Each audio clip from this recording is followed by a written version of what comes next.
Welcome to Crisis in Perception, where we examine the systems shaping our world one book at a time. Today, we are walking directly into the storm, and I don't mean a little rain shower. I mean a Category 5 hurricane of ideology, chaos, and contradictory logic. That sounds intense. It is. We are looking at a text that doesn't just analyze the chaos of the last few years, the pandemic, the riots, the political madness, but claims that this chaos is actually a symptom of a much deeper, much more structural collapse. We are diving into Heaven in Disorder by the cultural theorist and philosopher Slavoj Žižek. And honestly, just that title alone, it sets the stage for exactly the kind of systemic analysis we love to do here. It's so provocative right out of the gate. It really is. But before we get into, the heavy philosophy, can we just acknowledge the mood of this book? It feels like reading a weather report written by a mad scientist while the lab is on fire. That is actually a surprisingly accurate description of Žižek's writing style. It's frantic, it's urgent, and it's completely obsessed with this idea that the normal world we think we live in, well, it's already ended. We just haven't quite realized it yet. So to understand the system we're analyzing today, we have to start with that title, Heaven in Disorder. It sounds almost poetic, maybe a little biblical, but I know Žižek well enough to know he's probably riffing on something political. He is, absolutely. It's a direct riff on a famous quote by Mao Zedong. Mao famously said, "There is great disorder under heaven. The situation is excellent." Okay, let's unpack that, because usually when people talk about disorder, they don't say the situation is excellent, they say it's terrifying. Right. But you have to remember who Mao was. He was a revolutionary. Of course. So for a revolutionary, disorder under heaven meant the old corrupt structures were crumbling, the landlords were losing power, the old dynasties were fading away. That chaos created an opening. It was an opportunity to build something entirely new. Chaos was a ladder, to borrow a phrase from Game of Thrones. Exactly, a ladder. So for Mao, the chaos was happening within the world, but the world itself, the rules of history, the ultimate goal of communism, that was still solid. The heaven was still there, providing the coordinates. Right, and this is the crucial distinction Žižek makes, isn't it? Precisely. For Mao, heaven, or what psychoanalysts like Žižek call the big other, was still intact. Okay, we need to stop there. The big other. This is one of those terms that gets thrown around in philosophy seminars, but for, the person driving to work right now, what are we actually talking about? Is it God? Is it the government? It can be both, but it's actually more fundamental than that.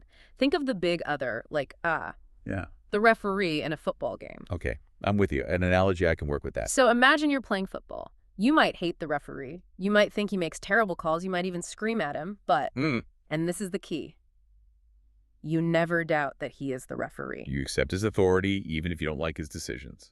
You accept his authority, and you accept that the rules of football exist. Even if he misses a penalty, everyone on the field agrees on what a penalty is. The game holds together because everyone implicitly believes in the authority of the referee and the rule book. That shared belief, that symbolic infrastructure, that's the big other. So the big other is the thing that stops me from, say, driving on the left side of the road. Not because there's a cop there, but because I just trust that everyone else has agreed on the rule. It's the shared software we're all running. Exactly. It's the trust that the system, at its core, works. But Žižek flips Mao's quote on its head. He argues that today, the situation is decidedly not excellent. And the reason is that we no longer have disorder under heaven. We have heaven itself in disorder.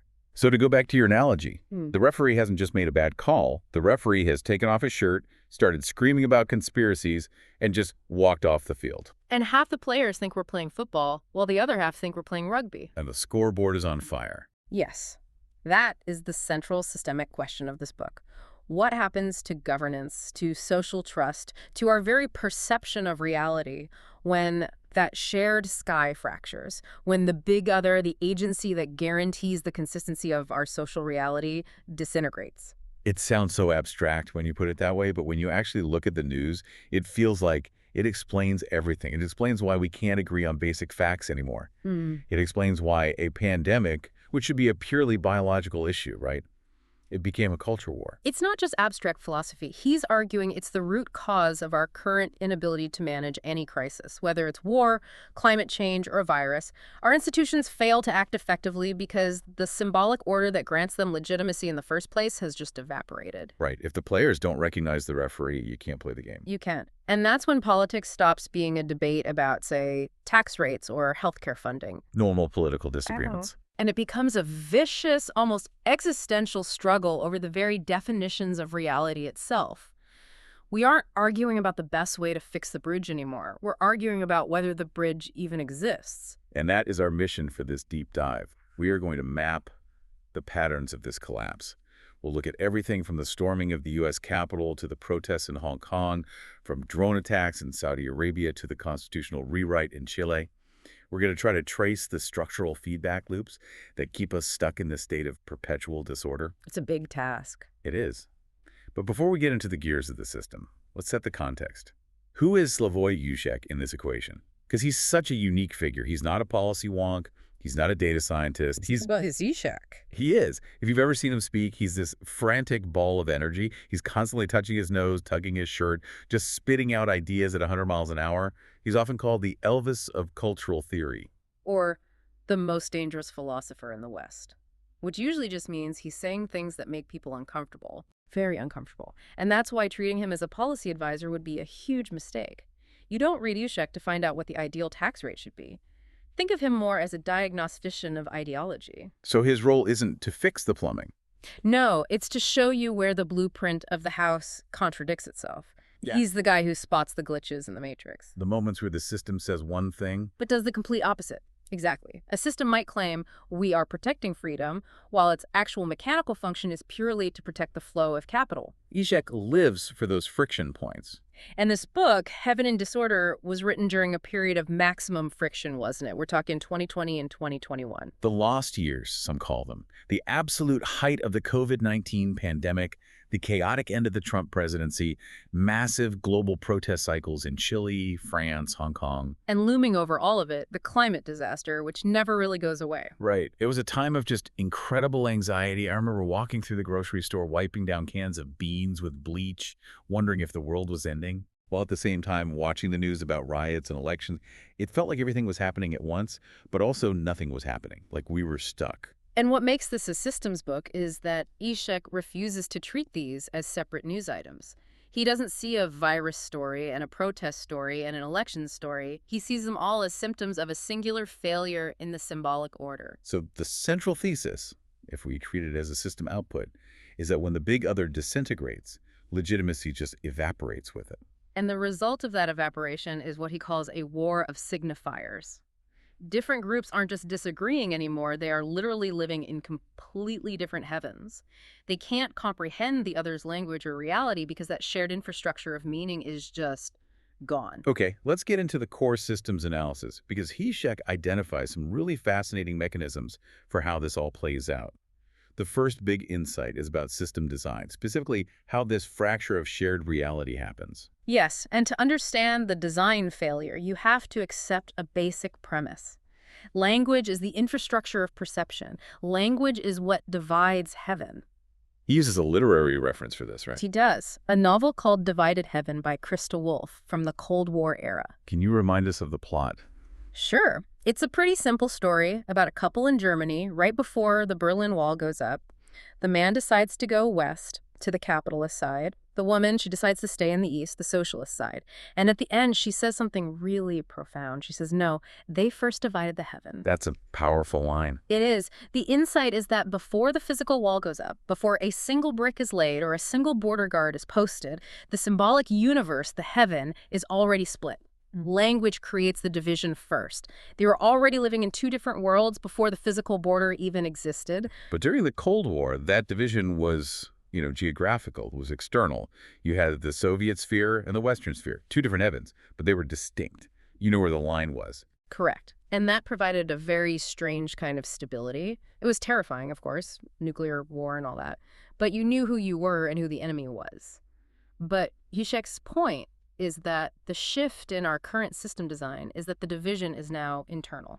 It's not East versus West anymore. No, it's inside the U.S., it's inside the U.K. with Brexit, it's within families. It's the difference between a border war and a civil war of the mind. We see this every Thanksgiving, don't we? You sit down at the table and you realize that your uncle isn't just watching a different news channel. He is receiving data from a completely different dimension. And the incentive structure of this new design is just perverse. In the old days, the system incentivized at least some level of consensus, right? Just so the country could function. Sure, compromise was a good word. But now, the media and political ecosystem rewards the creation of these hermetically sealed ideological bubbles. Truth is no longer defined by verification or fact. It's defined by allegiance. So if you're on Team Blue or Team Red, you have your own set of facts, your own science, your own history. You have your own heaven. And because language is the first divider, you literally cannot understand the neighbor living on your own street. You might occupy the same physical space, you might shop at the same supermarket, but symbolically, you are light years apart. This leads us directly into the second insight, because if we're all living in different heavens, we need something to anchor us. And this is where the concept of master signifiers comes in, the section on Chile that really made it click for me. The Chile example is perfect for illustrating this mechanism. So let's refresh everyone's memory. In 2019, Chile just exploded. It started with a tiny hike in subway fares, something like 4 cents. Which seems so insignificant. Totally insignificant. But it was the spark. Students started jumping the turnstiles. The police cracked down hard. And then suddenly, millions of people were in the streets. They burned subway stations. They basically shut down the entire country. And this movement, the Aparebo movement, it ended up demanding a total rewrite of the Constitution. And the central word, the rallying cry of that whole movement was dignity. They even renamed the central square in Santiago Plaza de la Dignidad, Dignity Square. Right. Now, from a systems perspective, why that word? Why dignity? Why not lower taxes or better health care? Well, dignity sounds nice. Who doesn't want dignity? Exactly. That's the point. Dignity is a master signifier. In linguistic theory, a master signifier is essentially an empty container. It's a word that doesn't have a fixed meaning, but it holds a political reality together. It anchors the whole ideology. It's like a God word. It shuts down the argument because it implies a value that is absolute and unquestionable. Yes. And Žižek points out that if you could time travel and ask Augusto Pinochet, the brutal military dictator who ruled Chile for decades, what he stood for, he would have also said he stood for dignity. That's incredibly ironic. The dictator and the protesters both fighting for the same word. But for Pinochet, dignity meant something totally different. It meant patriotic order. It meant saving the country from the totalitarian leftists. It meant the military keeping things stable so business could function. For him, dignity was the dignity of the nation-state. But the protesters, they hijacked the word. They just emptied it out and filled it with a completely new meaning. Exactly. For the protesters, dignity meant healthcare as a right, not a product. It meant recognizing indigenous rights. It meant the end of all those neoliberal economic experiments that had been run on Chile for decades. They successfully re-engineered the master signifier. So the systemic implication here is huge. It means that facts like hunger, poverty, or inequality, they don't actually move the system on their own. We think facts matter, but they don't seem to drive history. No, they don't. Hunger is just a biological fact. A grumbling stomach is just a nerve signal. It only becomes a political force when it is named. Is the hunger bad luck? Is it laziness? Is it God's will? Or is it injustice? If it's bad luck, you start a charity. If it's injustice, you start a revolution. Precisely. The winner of the political game is the one who successfully imposes their name on the chaos. It's a battle for the dictionary.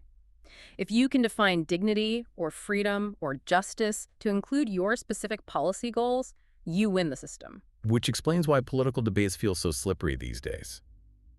You think you're arguing about data, but you're actually fighting over who gets to hold the dictionary. And this is why the political center is collapsing globally. The center relies on established, agreed-upon definitions. We all agree what democracy means, so let's just tweak the tax rate. But when those core definitions are up for grabs, the center simply cannot hold. So legitimacy has to be forged. It's not just inherited anymore. It has to be forged through the imposition of new master signifiers. Which brings us to the third insight, constraints. Žižek talks about how the system protects itself by managing narratives.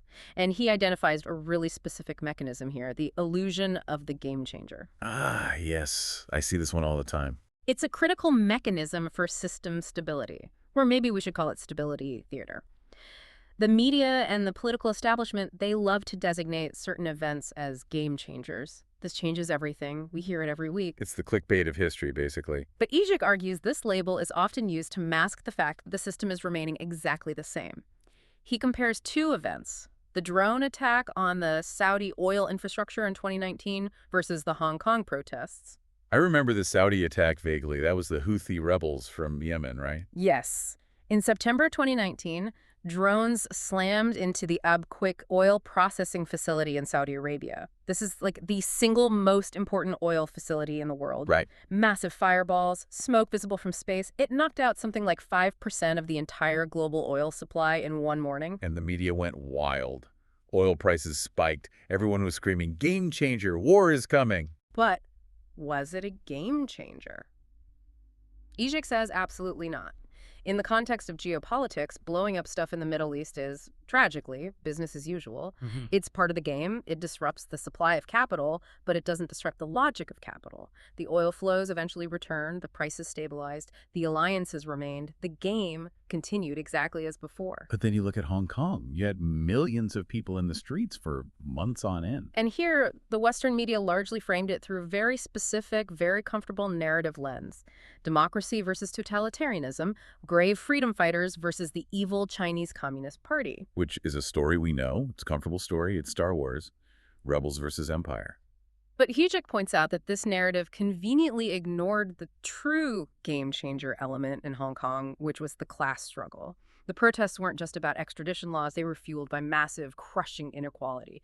People in Hong Kong live in coffin homes, literally cages because real estate is so expensive. There was a deep rejection of the hyper-capitalist structure of the city itself. But that part of the story got muted, didn't it? We heard about the umbrellas and the tear gas, but not as much about the rent prices. It got recoded. The system neutralizes genuine threats by rewriting the narrative to fit established tropes. If the Hong Kong protests are just about liberal democracy, then the West can cheer for them without having to examine its own failures. We can just say, look, they want to be like us. Instead of saying, look, they are rebelling against a hyper-capitalist housing market that looks suspiciously like London or New York or San Francisco. Exactly. If the story is about the failure of capitalism to provide a livable future, well, that's a dangerous conversation. That's a real game changer. So the system constraint is that it filters out data that challenges its core programming. It recodes class war as culture war or a simple geopolitical spat. This moves us right into insight number 4, enforcement mechanisms. And this is where things get really psychological. We have to talk about the theft of enjoyment. This is a classic Žižekian concept, one he derives from the psychoanalyst Jacques Lacan, and he uses it to explain the emotional engine behind the rise of the populist right and events like the storming of the U.S. Capitol. Theft of enjoyment, it sounds weird. Like someone stole my PlayStation. It's deeper than that. It's the idea that our specific way of life, our enjoyment, all the little things that make us us, is being threatened. And it's always the other who is doing the stealing.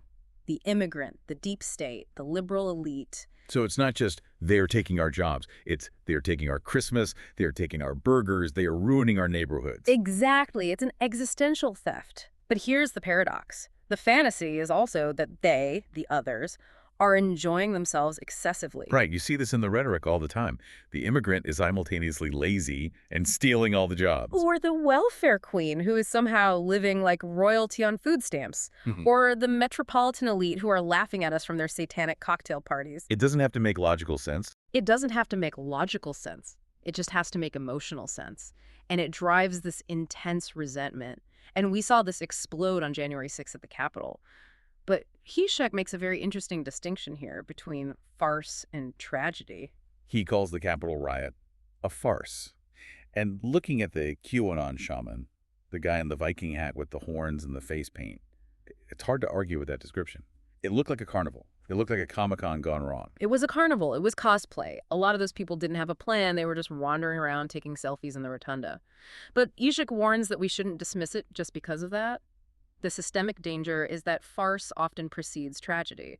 The Viking hat is funny, but the impulse behind it, the total rejection of the symbolic order, is deadly serious. It's like laughing at a clown who is holding a loaded gun.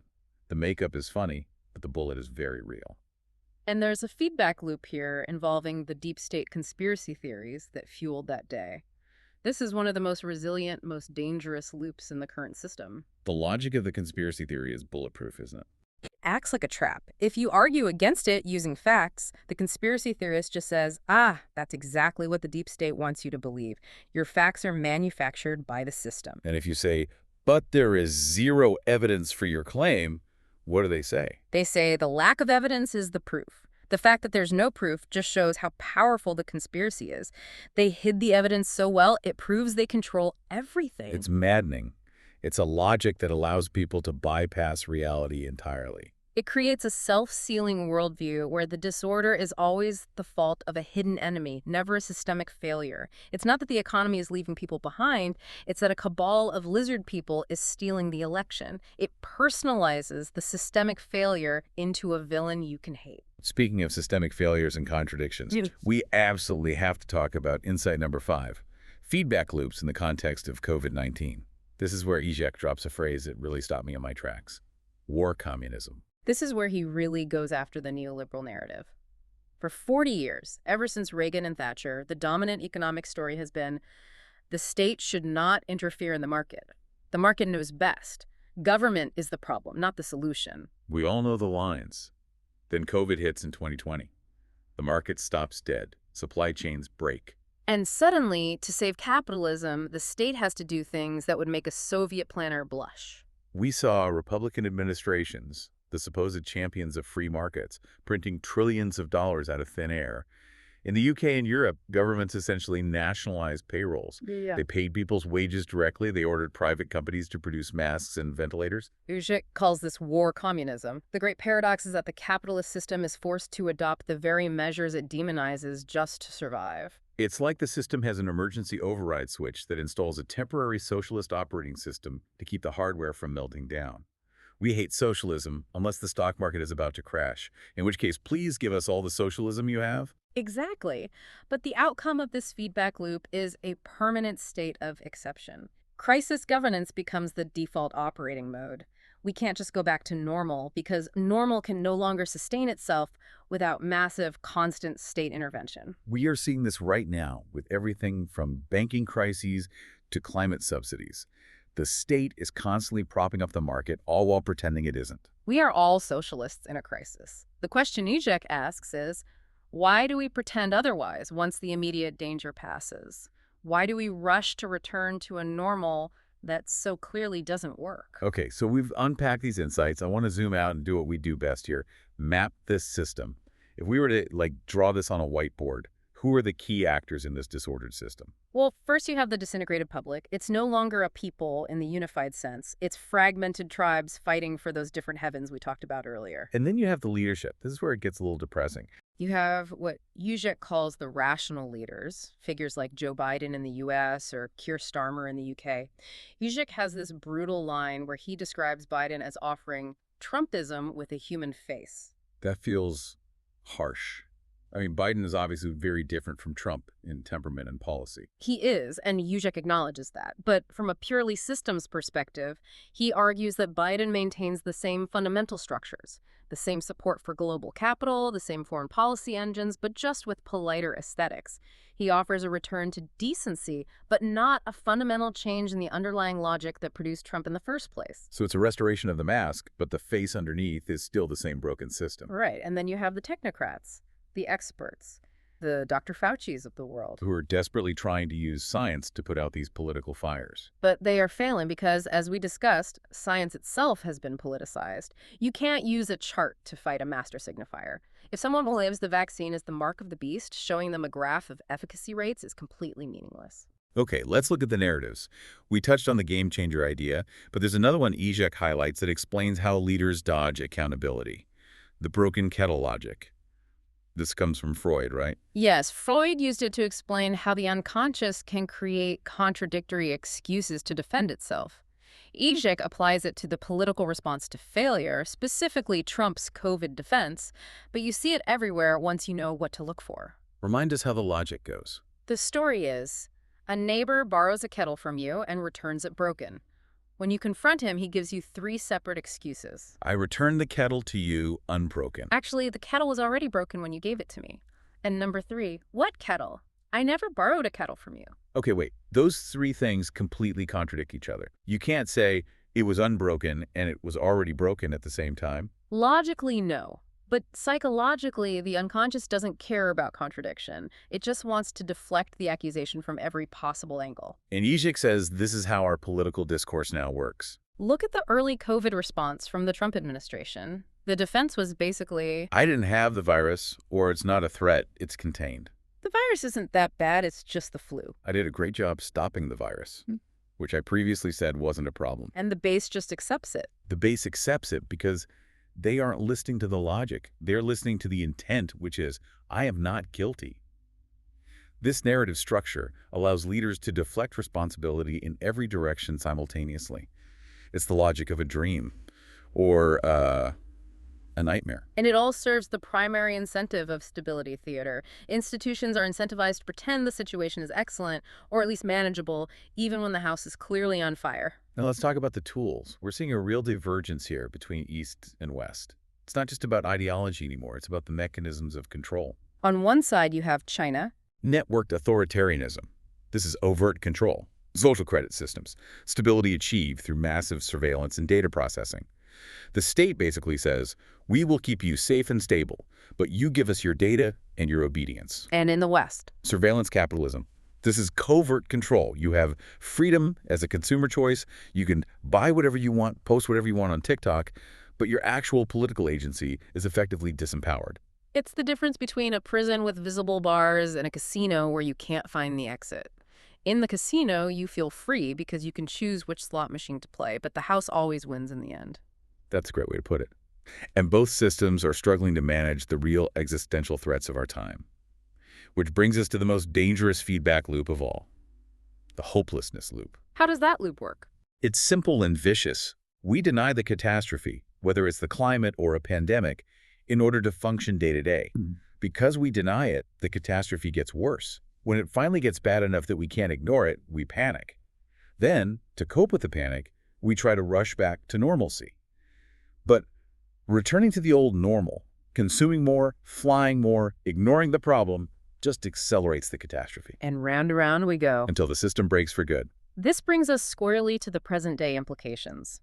We are recording this in a world that feels very much like the one Žižek describes.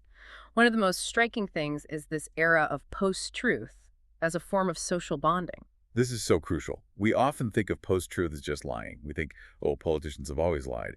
But it's more functional than that now. Žižek analyzes the legal defense of Sidney Powell, one of the lawyers who pushed the election fraud conspiracies in 2020. Right. She was sued for defamation, and her own lawyers argued in court that reasonable people wouldn't have believed her claims were actual statements of fact. Which is just an incredible admission. She's basically saying, I wasn't lying, I was performing. She argued that reasonable people wouldn't believe her, yet she told them anyway, and she knew that millions of people did believe her. So what's the implication? Why tell a lie if you're going to admit in court that it's a lie? The implication is that truth is no longer the currency of the system. The currency is narrative utility. Rumors, even lies that everyone knows are lies, now function as a primary social bond. It's like a secret handshake. It's exactly like a secret handshake. Believing the lie together is what makes us a tribe. It signals loyalty. If I believe something sensible and factual, that doesn't prove my loyalty to the group. But if I believe something completely absurd, if I believe that JFK Jr. is coming back from the dead to reinstate Trump, that proves I am 100% committed to the tribe. I believe this because it is absurd, because it separates me from them. That is genuinely terrifying, because it means fact-checking is useless. You can't fact-check a tribal handshake. You can't. And this leads to what is probably the most provocative and maybe most important concept in the book, Žižek's call for the necessity of hopelessness. This sounds so counterintuitive. Usually we're told we need hope to survive, keep hope alive. Žižek argues the complete opposite. He says as long as we hope that the old system can be fixed, as long as we hope that a new president or a new technology will bring back the big other, we cannot act. We are paralyzed by the fantasy of a rescue. We're sitting in the burning house hoping the fire department is coming, but the fire department has been defunded and the phone lines are down. He says, the light at the end of the tunnel is often an incoming train. We have to stop looking for the light. We need the courage of hopelessness. True action only begins when we admit the old heaven is dead, when we admit that no one is coming to save us. It's the moment the doctor calls the time of death. That's when you stop doing CPR and you start planning the funeral. Or, if you're religious, you start planning the resurrection. But you have to accept the death first. It's a call to maturity. And it reframes the whole geopolitical struggle, too. We often hear about the new Cold War between China and the West as democracy versus autocracy. But Žižek says that's the wrong binary. He argues It's networked authoritarianism versus network democracy. China offers efficient, brutal stability. The West, right now, offers inefficient, polarized paralysis. And the systemic challenges. Can the West solve existential threats like climate change or pandemics without adopting authoritarian tools? Can we coordinate massive, necessary action without becoming a surveillance state? That is the multi-trillion-dollar question. And right now, the answer is not looking good. We are seeing Western democracies struggle to implement even basic public health measures because the disordered heaven makes any kind of consensus impossible. This connects directly to the core themes of our channel, crisis and perception. We always talk about how perception is socially manufactured. And Heaven in Disorder is the ultimate handbook for that. It shows that truth isn't just what you see with your eyes. It's what the symbolic order allows you to see. When that order breaks, perception itself fractures. It also reinforces our big rule about systems versus individual blame. Yes, blaming bad apples, whether it's Trump or specific CEOs or Karens screaming in supermarkets, it's a complete waste of time. They are symptoms. They are the mold on the wall, not the leaking pipe in the foundation.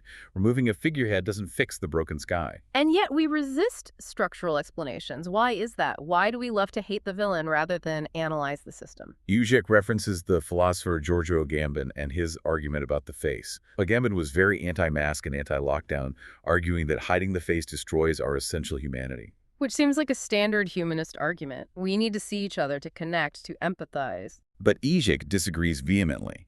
He argues that the human face was already a mask. We prefer the comfortable lie of the face, the idea that there is a person, a soul, a rational agent across from us, because it hides the void. We resist structural explanations because they are cold.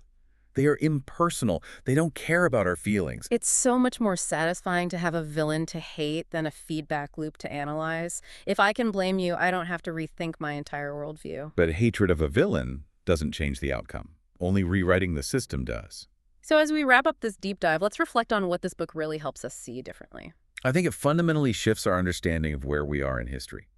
We have moved from a world of disorder under heaven, where we had problems within a stable system, to heaven in disorder, the collapse of the system itself. And this changes everything about how we think about legitimacy. Legitimacy can no longer come from tradition.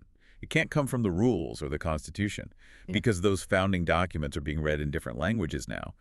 Legitimacy has to be forged. It has to be created actively through the imposition of new master signifiers. We need new definitions of dignity, new definitions of justice, new definitions of freedom. And we need them fast. The final provocation from the book is incredibly powerful. Žižek talks about a great reset. Now, I know when I say great reset, everyone's mind jumps to the conspiracy theory about the World Economic Forum. Right. You will own nothing and be happy. That's not what he means. He's just not talking about that corporate vision. He means a reset that acknowledges our actual reality. We're already living in a kind of war communism. We're already in a state of permanent exception. The market is already broken. I just need to admit it. And we need to confront the fact that we are, in a deep sense, alone. Žižek uses a powerful theological metaphor here. He talks about Christ on the cross, specifically the moment where Christ cries out, "Father, why have you forsaken me?" That's the most human moment in the Bible, isn't it? The moment God abandons his own son. For Žižek, who is a self-proclaimed Christian atheist, this is the most important moment in history. It represents the death of the big other. The parent figure, whether it's the state, God, or history, is gone. We are not safe. No one is steering the ship. Which sounds incredibly depressing, but Žižek argues it's actually the moment of true freedom. Exactly. Because if the parent is gone, we are the adults now. The chaos isn't an error, it's just the terrain. The question isn't how to fix the old heaven. It's how to build a shelter in the storm.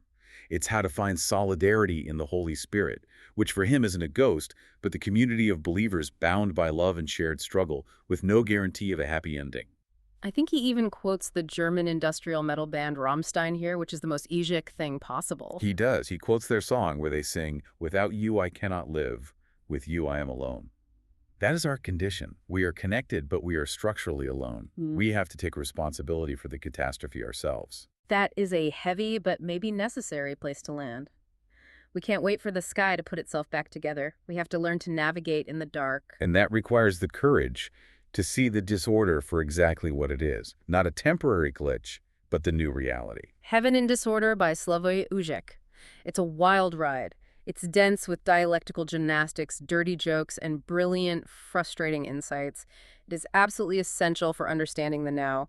We highly encourage you to read the source material. It will challenge you, it might annoy you, but it will definitely make you think. And if you want to understand the systems shaping your world, it's a great place to start. This project is free and publicly accessible. If you'd like to support the time, tools, and research behind Crisis in Perception, you can become a supporter on Patreon. For a shorter visual overview of this topic, see the mini explainer linked in the description. If you enjoy this kind of systems-level analysis, please like, subscribe, and comment with books or topics you'd like us to explore next. Thanks for listening.